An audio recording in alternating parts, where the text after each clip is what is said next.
Kung meron akong taong hindi pwedeng hindi ko makita, eto yung taong yun. 3:30 ng umaga, gising na ako kasi nga medyo malayo-layo yung pupuntahan ko kaya kailangan ko mag-prepare ng maaga. Tapos ari si nanay ginatanaw ako sininga ilis ko. Siya diin man ni sa makadto nga wala man ni sa lisensya sa akon mangkot sa dayon kabalo ka kung diin ka makadto. Abi kon matalang ka, kabalo to sa makadto ka sa ila. Hindi ko pa nasasagot yung isang tanong niya. May tanong na naman ulit. Pagdating ko dito sa Maramag, pumasok muna ako dito sa convenience store kasi bibili ako ng pang-almusal. Normal talaga sa mga magulang na mag-aalala sa kanilang mga anak. Pero si nanay hindi na pag-alala na iya gusto ya chismis na kung din ko makadto. Pero kisabala, ang sarap din sa pakiramdam na nag-aalala yung magulang mo sa'yo kahit yung ang tanda-tanda mo na. Nag-stop kami dito sa may bandang Valencia. So dahil may binili na akong pagkain, yun na rin yung kinain ko. Samtang kakaon ko, na-touch gid ko kay nanay kay nahuna-unaan ko ba gitagaan yung magugukwarta iya ko naghalin na siya nga dalani ng pangbakal mo snack mo siling ko sa iya. Hindi ko pagdagai kwarta na kay mangayo man ko sa imo kon wala ko kwarta. Ang sarap sa feeling na kahit na alam niya may pera ako. Binigyan niya pa rin talaga ako ng pera pero syempre hindi ko tinanggap. Almost 5 hours yung biyahe ko kaya pagdating dito sa Cagayan de Oro, nagutom na talaga ako. So si Jollibee talaga yung una mong pupuntahan pag nagugutom ka, syempre 'di ba? Amo ginigurong cravings nga bisan kada adlaw mo balakanon, hindi gid sumod. Naalala ko dati, first time ko makakaon sa Jollibee is 18 years old ako. Nag-start na ko work dito sa Manila. Samantalang yung mga kabataan ngayon, 'di ba? Suking-suki na si Jollibee. Pagkatapos kong kumain, bumili ako ng pasalubong, yung pastel, na sikat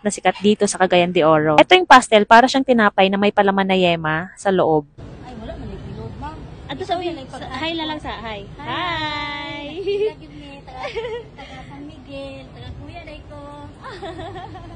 Nakachikahan ko ng saglit dun si ate. Halos magkalapit lang kami ng barangay sa Bukidnon. Dito sumakay na ako ng Pabutuan City. Pag excited ka talaga sa biyahe, no, yung pupuntahan mo, hindi ka masyadong makakaramdam ng pagod. Pero pag abot diri ba, tingala gid ko sining driver ba.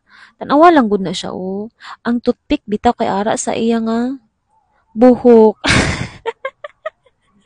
Nung una, takang-taka ako, bakit andyan yung toothpick dyan sa buhok niya? Siguro kasi pagkatapos niyang kumain, di ba? Mas safe nga naman dyan ilagay. Pagaling ka ng Cagayan de Oro, papuntang Butuan City, almost 5 hours din yung biyahe. So, parang biyahe ng Bukidnon to Cagayan de Oro. Ang ginawa ko lang sa biyahe ay nagbasa ng libro para antukin ako kasi nga hindi ako masyadong inaanto. Kasi nga excited ako makita yung taong pupuntahan ko. At finally, dumating na kami dito sa may Robinson, sa may Butuan.